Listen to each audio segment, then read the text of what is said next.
Before that, a look ahead to a weekend of rallying in Top Gear Motorsport.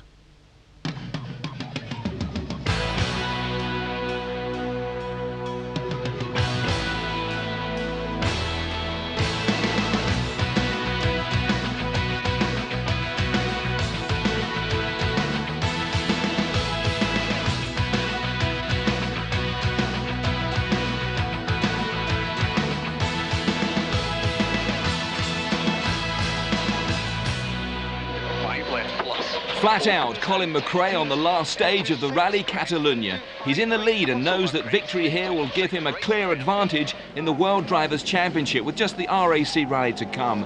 But McRae is under team orders to slow down and let Spanish colleague Carlos Sainz take victory on his home soil.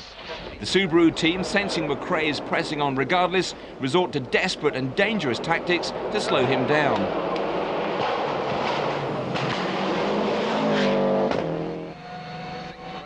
McRae has other ideas, but the team get their way. Colin, on paper, you've won this rally. Is that the situation? Yeah, but we've had to book in a minute late now, so we're second. So this was categoric team orders? Yeah, that's what it was. I don't agree with it, but that's the way it is. I won the rally. Why? We're fighting for the championship. Why should I have to finish second? Hey? For Sainz, it's a hollow victory despite the adulation of the Spanish fans. McRae is clearly furious. Colin McRae venting his anger and frustration at the team orders which prevented him taking a comfortable 10-point lead into the final round of the World Rally Championship, the Network Q RAC Rally, which starts in Chester on Sunday. Tonight in Top Gear Motorsport, we preview the rally, including full details of our 4 days of dedicated coverage. And we take a look back at the events of the past few weeks, which have created one of the most dramatic, exciting and controversial finishes to a rally season ever. It's also one of the tightest ever finishes, with McRae neck and neck in the race for the Drivers' Championship with the man he was forced to make way for in Catalunya, his Subaru teammate Carlos Sainz. Both have 70 points, which means that McRae must now fight it out with his Spanish rival every inch of the way through the treacherous British forest stages for his chance of glory as Britain's first World Rally champion. Well, here at the Subaru team's headquarters on the outskirts of Banbury, the lights burn bright as they work through the night for that RAC victory. Will it be Colin McRae who takes the crown? Colin tells Rob Arthur about his year and his bid for rallying immortality. Colin, you look a little more relaxed than the last time we spoke. Yeah, I mean, obviously there was a good reason not to be so relaxed last time, but yeah, everything's going well at the moment and I'm fairly relaxed before the start of the recce. It's really going to be a head-to-head between you and your teammate Carlos. Yeah, I mean, I think the spotlight's going to be on us and nobody else by the looks of it. It's going to be an exciting finish. How's your year been? It was hardly an auspicious start because you scored no points in Monte Carlo nor Sweden. I mean, obviously after that it wasn't looking so good, but I mean, I never lost hope that there was always a possibility at the end of the year that I could be in this position. I had the misfortune at the start of the year, other people have had it during the year, and it sort of evened itself out at the end. You've always got to think positive in these situations, and you know, it can go your way towards the end. What's been the highlight of the season? I think really, well, the turning point, New Zealand, the same as the previous year. For me, I think the best drive I did in the season was in Catalunya. That brings the question of team orders. What do you feel will happen if the situation is reversed here? I can't see it happening. I mean, if he's got the chance to win the World Championship, he's leaving the team next year. There's no reason why he would do it. But I mean, I hope it doesn't come to that. I hope we're allowed to have a good, clean fight, and the best man's going to win at the end of the day. You're in an enviable position, Colin, being the only Brit to be able to bring the World Championship back to your home country. Is that going to put a lot of pressure on you? At the moment, I don't feel any pressure, but I'm sure, I mean, it's going to happen, you know, towards the start of the rally, during the recce. You've got all these things going round in your mind, and, you know, I would be kidding myself on if I said there's no pressure. There is, but I just have to deal with it the best I can and get on with it and do the best job I can. Looking forward to doing my best to bring the World Championship to the UK. Well, we certainly hope you do that. If you do achieve your goal, What's going to be the result after the rally? I think it'll be the biggest party that Britain's ever seen. Well, let's hope it happens. Thank you. Thank you. So, quite clearly, it's been a very successful year for Colin McRae and Subaru, but for the Toyota team, the Catalunya Rally in Spain proved to be a disastrous affair, which brought news that would rock the world of rallying. After an average start to the season, the German-based Toyota Team Europe strung together some good finishes in the middle of the year. By the time they reached Catalunya, they were leading the manufacturers' championship. Juha Kankkunen was also leading the chase for the driver's title. Kankkunen led the rally, then his and Toyota's world turned upside down.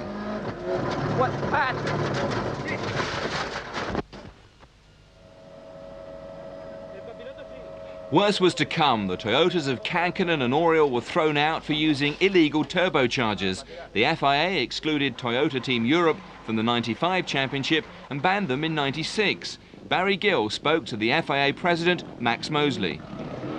Well, in a nutshell, what they did, unfortunately, where they have to have a restrictor, they have a restrictor that limits the amount of air going in the engine, and they very cleverly and carefully arranged the restrictor so that, unknown to us, it could be opened while the car was running and would close itself automatically when the scrutineers looked at it. So they were getting more air into the engine. It's exactly the same as running an oversized engine. What would that do to performance? In fact, what did it do to performance? We don't actually know. We know that they had about 25% more area available to let the air in than they should have under the regulation. But how big a difference that makes, very hard to say, because the air's coming in from the side, there's turbulence. You'd have to put it on the dynamometer, but it would certainly have helped quite a bit. Max, there's no doubt in your mind is that this was deliberate cheating. I'm sorry to say that couldn't possibly be any doubt, and indeed they didn't attempt to defend it. It was a very elaborate, carefully made device which could have no purpose other than to circumvent the rules. Now, this was done by the engineers, the mechanics, whoever, of Toyota Team Europe. Does the punishment affect Toyota Team Europe or the third largest manufacturer in the world, Toyota? No, it is the team, and there is a possibility under the sporting code. You can suspend a make. You could invite Toyota in front of the World Council and suspend them. But there was no question of that. There was no evidence that anyone in the Toyota Motor Corporation knew what was going on. It was in the team, and it was a team matter, so the team have been suspended. There's nothing to prevent Toyota rallying again next year if they want to, but that team cannot continue next year. But if you take other sports, say football, there's been the recent case of one of the biggest football clubs in England where the manager has been accused of doing something wrong. But the team is, of course, continuing and doing very well. And the team has been allowed to stay in the sport. Yes, but of course in those cases it's things to do with financial irregularities. Yeah. It's not as if they'd got some magic device that made their goal smaller every time the other team came near it. If they had a magic device that did that, I think you'd find that the team would be out for quite a while as well. I think my team would love a device like that. Before Toyota were disqualified and all their points for the season wiped out, the leaderboard looked like this. Colin McRae and Carlos Sainz both with 70 points, Juha Kankkunen with 62, then Oriol with 51, Ericsson 48 and Delacour 46. But with Kankkunen and Oriol no longer in the running, the leaderboard looks like this. It's still McRae and Sainz with 70, Ericsson 48, Delacour 46, Mäkinen 38 and Thierry 26. The 1995 World Rally Championship, snapshots from a year of thrilling action across the globe.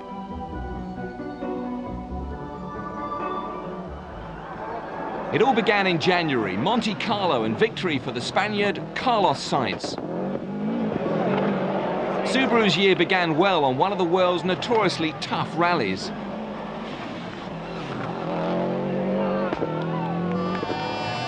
Sainz kept his head just as well. Drama at the very last almost robbed him of success.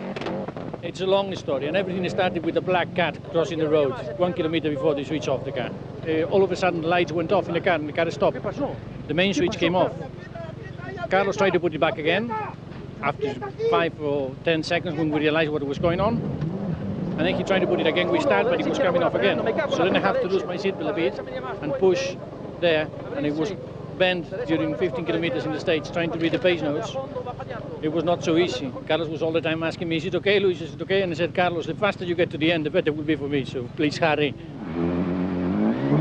To Sweden, a wintry tale of team orders between Mitsubishi's Tommy Mäkinen, here relishing the conditions, and Kenneth Eriksson at 39, an experienced driver with one of his best years ahead. Eriksson had been nip and tuck with Mäkinen for most of the rally, the Scandinavian showing the rest of the world how to handle snow and ice. But on the last morning, it was Eriksson trailing Mäkinen.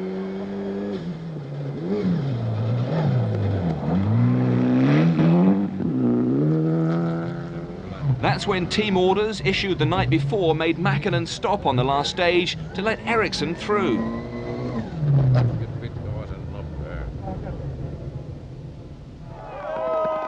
The Swedish fans were ecstatic. While rallying purists might frown, Mitsubishi had decided to give victory to a Swede on his home rally, so Mäkinen had to be content with second place.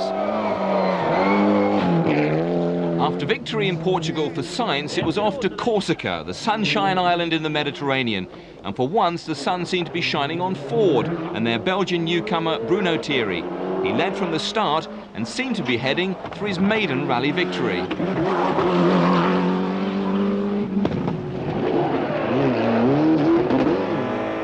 But wretched luck was to rob him of success just 2 stages from home.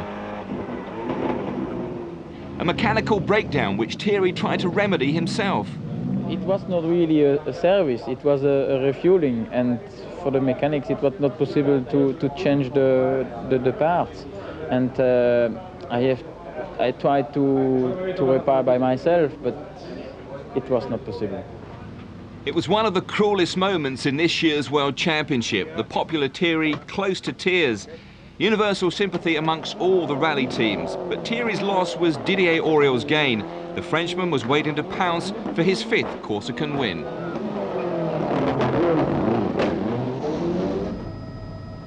New Zealand, victory for Colin McRae. His mastery of the 40-kilometre Motu stage was again the key to his success. 4 left plus tightens maybe line and 4 right plus and tightens into slow 3 left. Tightens. 100. Australia, Juha Kankkunen got off to a real flyer on the gravel and red dust. He led after the first day, but not even this terrifying speed could keep him in the lead. Maybe 100, long easy right, tightens the long fast right, open.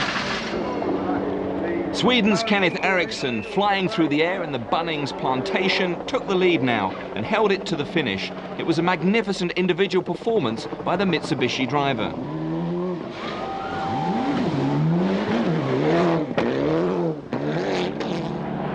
His battered Lancer Evolution was unstoppable. His success here also sealed the Asia-Pacific title.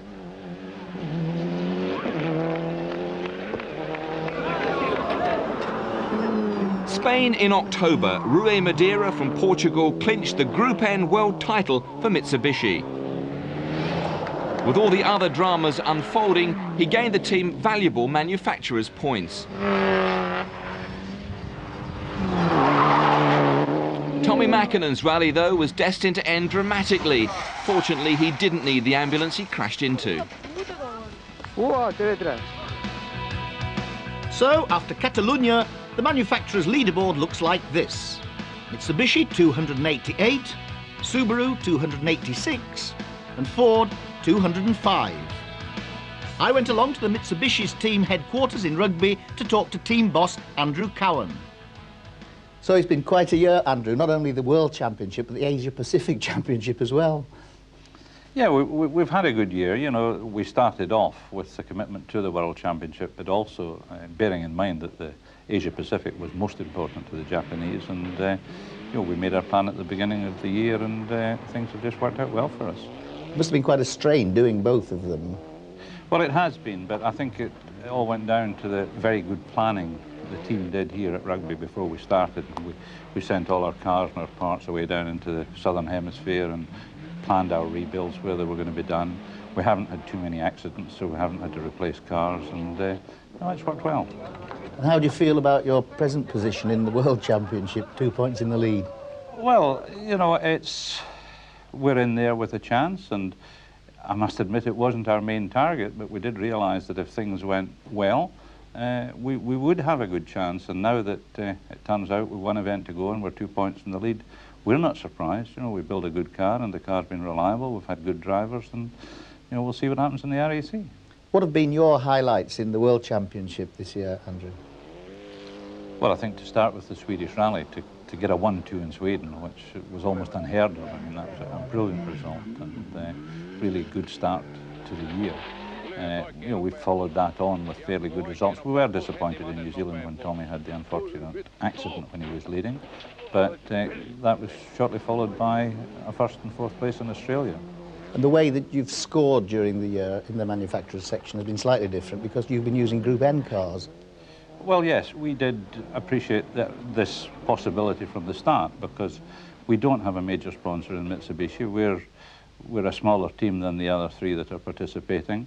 We did realise with the possibility to enter 3 cars, 2 Group A, which we must enter by the agreement we have with the FIA, and we have used the Group N team from Rally Art Germany, which is of course supported by Mitsubishi in Japan, to make up our 3 cars, and fortunately they have been able to score us points on the occasion when maybe we've lost a car.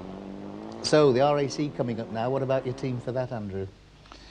I think we must be considered probably the best prepared for the RAC. We have a good car, we've proved its reliability, and well, the drivers, I mean, what more can I say? Tommy Mäkinen and Kenneth Eriksson. Kenneth, with his record in RAC in the past, is just second to none. You know, he's been second 3 times, he's very reliable, loves the forests, and Tommy's a bit the same. He's had quite a lot of experience in British forests, and you know, we're going to the RAC to win it. Despite their amazing world successes, one area where we haven't seen them is on the Mobile 1 Top Gear British Rally Championship. And that's because it's only open to Formula 2 cars and Mitsubishi haven't got one. Nevertheless, it's been a great success with no less than 7 manufacturers taking part, most of whom will be performing on the RAC.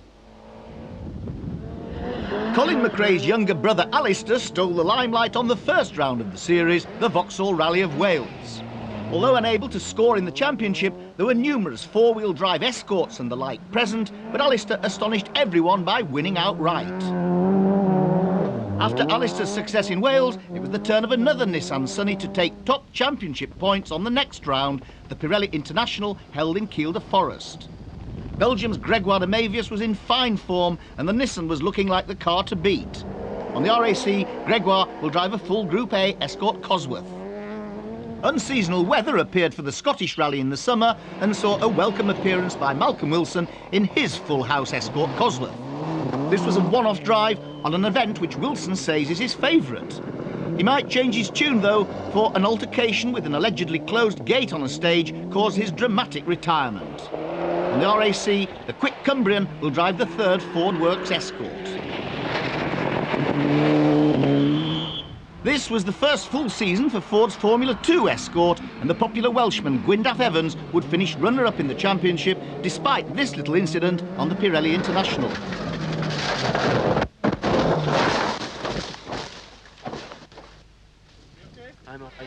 This was a rare occurrence for Gwyndaf and Howard Davies, and from the outside looked like this. The season saw the appearance of the Renault team from France. The Clios usually went particularly well on the tarmac rounds. But on the Manx, Robbie Head and Terry Harriman had the fright of their lives.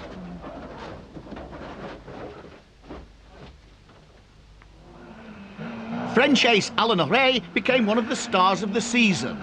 Although he professes to dislike gravel and is acknowledged as a tarmac expert, he quickly found his feet. Alan put in amazingly consistent runs and was never out of the top 5. At the halfway stage of the season, he was actually leading the championship. Dom Buckley from the Scottish Borders was happy to be on home ground on the Pirelli when he first drove the Works VW Golf. He finished 11th in the championship. There's no VW drive for Buckley on the RAC, but he'll be entering the Group N Mitsubishi Lancer.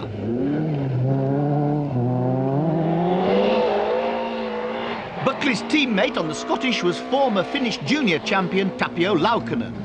He's one of the latest breed of flying Finns and has a most committed driving style.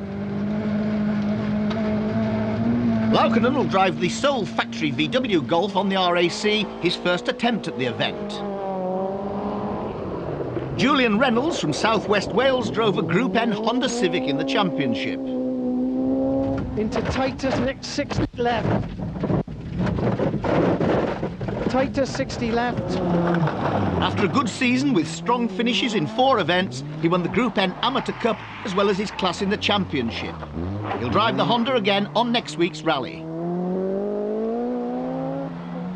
The reigning Formula 2 champion, David Llewellyn, was demonstrating the ruggedness of Kiel de Forest earlier in the season in the Vauxhall Astra. David found the Vauxhall outpaced this year and could only manage 5th in the championship. Surprisingly, Vauxhall has now pulled the plug on its rallying activities and will not be entering the RAC. And the very popular Llewellyn has announced that he has decided to retire from the sport at the age of 35.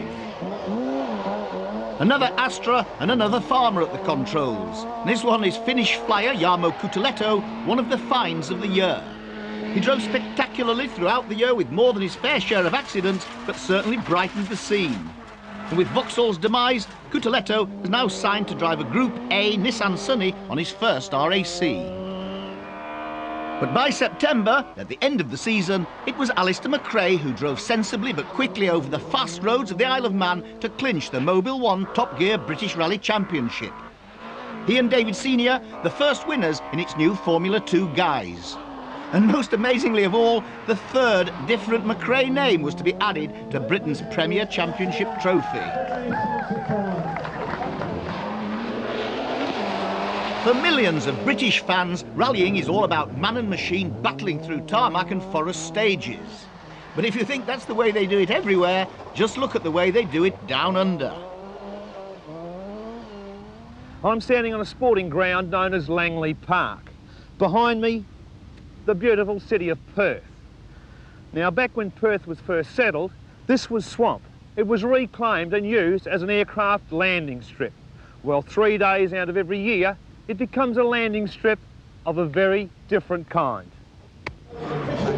He's come out well, a little bit behind, but he's only got a short run down the inside of Executive Car Hire corner. Every year, Perth hosts a round of the World Rally Championship, and one of the stages is a specially constructed figure-8 track here on Langley Park, and it's used 3 times during the rally. 2 cars are run at the same time, enabling the world's best drivers to pit their skills against each other, thrilling tens of thousands of fans that come to see the spectacular action. Work commences approximately 3 weeks before the event starts, transforming the park from this to this to this. The project manager responsible for this huge task is Peter Kay, who not only builds the special stage, but also has to remove it and totally reinstate the area back to a sporting park once the rally's over. It takes us approximately 10 days after the event to clean it all up, ready for playing again. Right, now there's a huge pile of dirt behind you. How many trucks have to come in here and dump all that? Well, we're looking at, in that jump you see there, about 4,000 cubic metres, which equates to approximately 400 truckloads of sand, yeah. Yep. Now, the initial base, do you put plastic down, or is it just sand and then sand on top? After consultation with the local council, the Perth City Council, we put just a sand bed down, a 50mm sand bed, right. And then we put the 150mm clay layer on top of that. To put on a stage like this takes a lot of organisation and a lot of money. In fact, last year it cost £250,000 just to stage this. The organisers broke even. But as far as the publicity goes, it brought people that had never seen rallying before into the heart of the city. Wouldn't it be great to see something like this staged in every World Championship?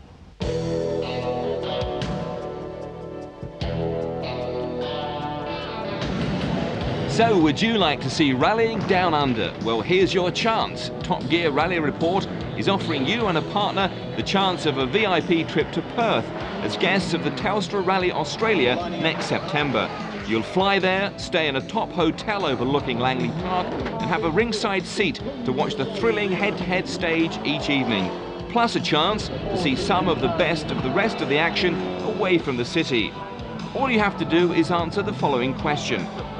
In the history of the World Rally Championship, which driver has won the most rounds? Is it A, Carlos Sainz, B, Juha Kankkunen, or C, Hannu Mikkola?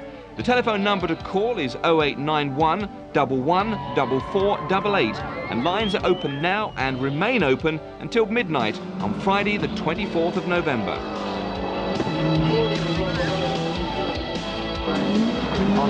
Quantifier well before.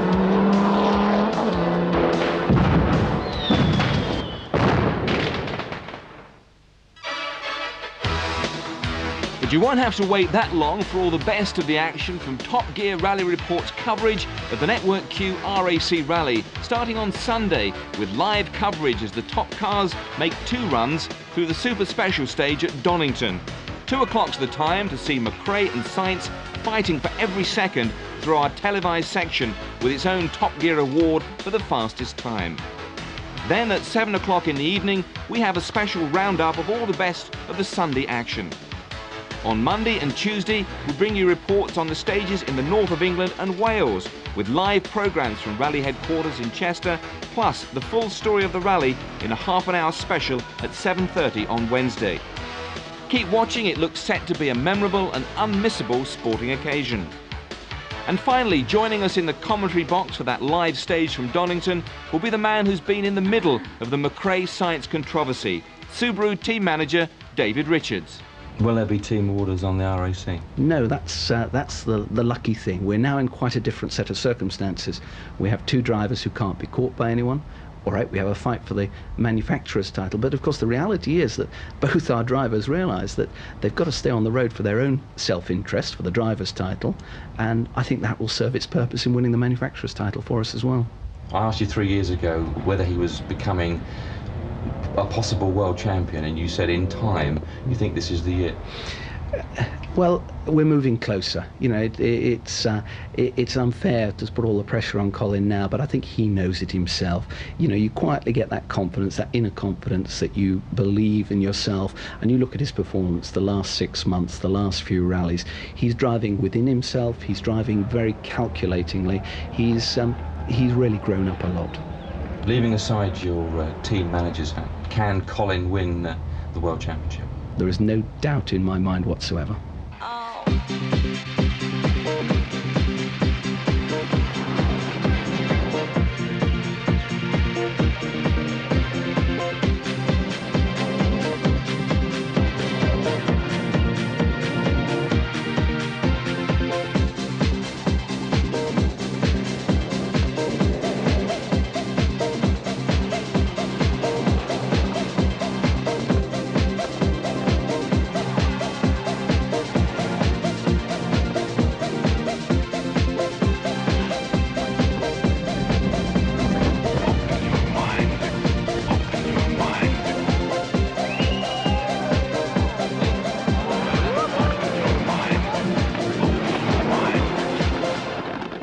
Try all the way to the end.